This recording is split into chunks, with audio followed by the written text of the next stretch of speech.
কুরবানি হলো তিন প্রকার। এক নম্বর হলো ওয়াজিব কুরবানি, দুই নম্বর হলো নফল কুরবানি, তিন নম্বর হলো মান্নতের কুরবানি বা ওসিয়তের কুরবানি।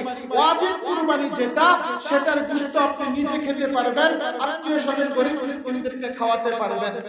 ওসিয়তের কুরবানি আর মান্নতের কুরবানি যেটা, সেটার গোশত এক টুকরা আপনি খেতে পারবেন না, সম্পূর্ণটাই গরিব মিসকিনদের হক, গরিব মিসকিনদেরকে বন্টন করে দিতে হবে।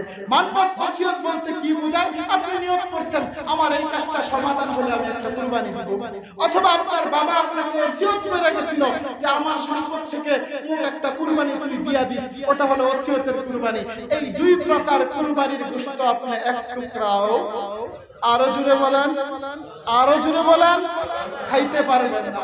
শুধুমাত্র ওয়াজিব কুরবানির গোশত আপনি খেতে পারবেন এবং এটা আত্মীয় স্বজন গরিব মিসকিনদেরকে দিতে পারবেন। এমনকি মান্নত এবং ওসিয়তের কুরবানি